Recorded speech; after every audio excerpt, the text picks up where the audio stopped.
Let's see.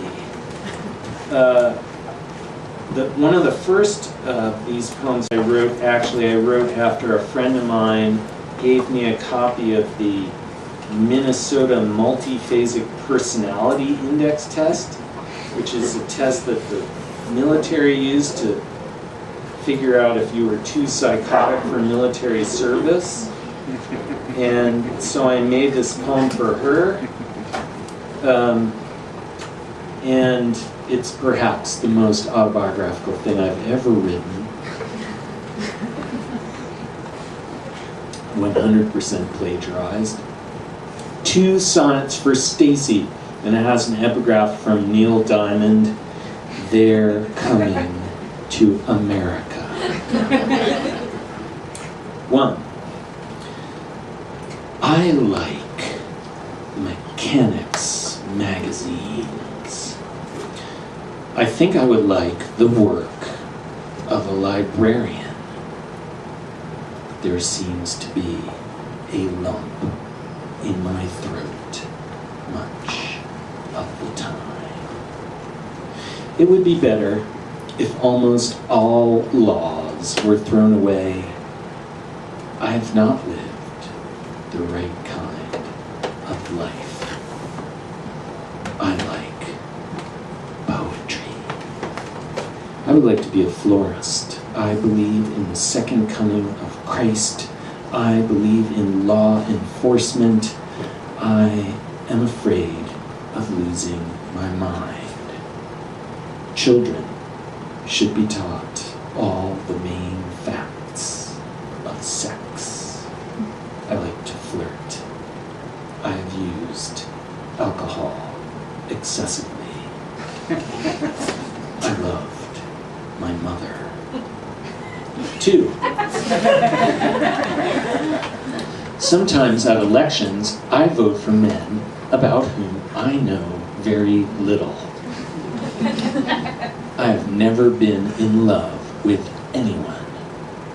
Sometimes my voice leaves me or changes, even though I have no cold.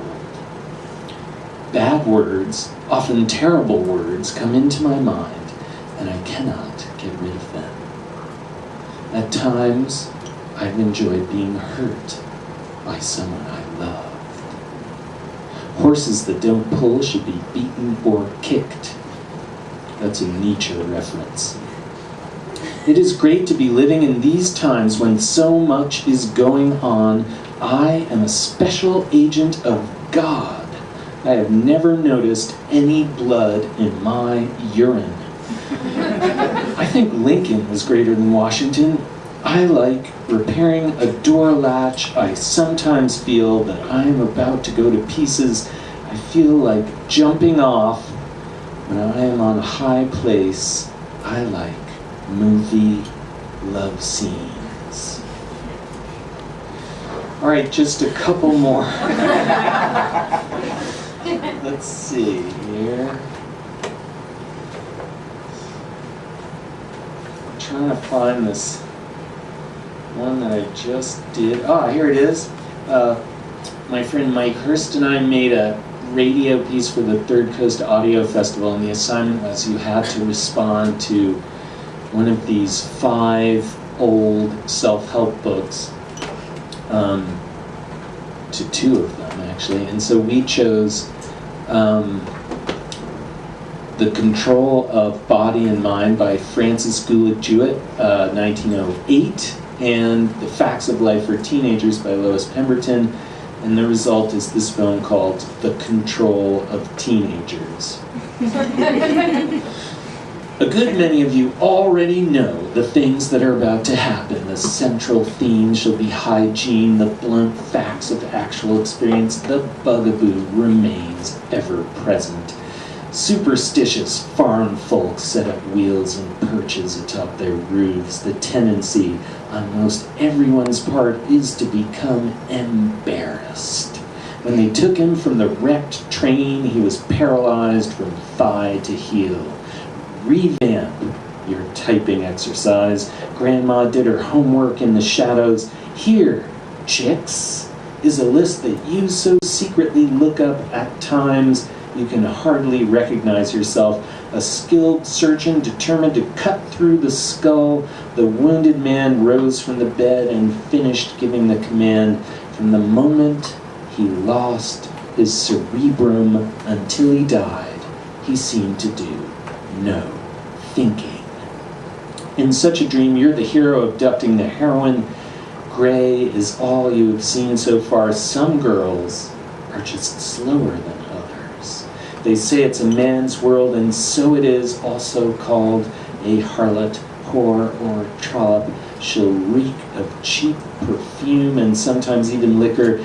Even now, men and women in different parts of the country are fighting for freedom from unnecessary noises. No wonder I am pale. All flowers require cross-pollination, executed by the wind. Ambitious people often defeat their own plans. Once the baby comes in contact with the world, it utters a gasping cry.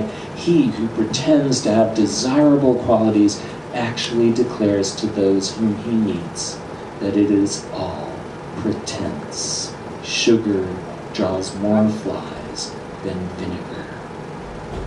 Instead of killing an enemy outright and throwing him aside, they swallow him whole. The same law holds true for less serious illness. Wash your underclothing and socks religiously. Sparrows go undercover during the storm. One of the great questions in life is, how shall we rest?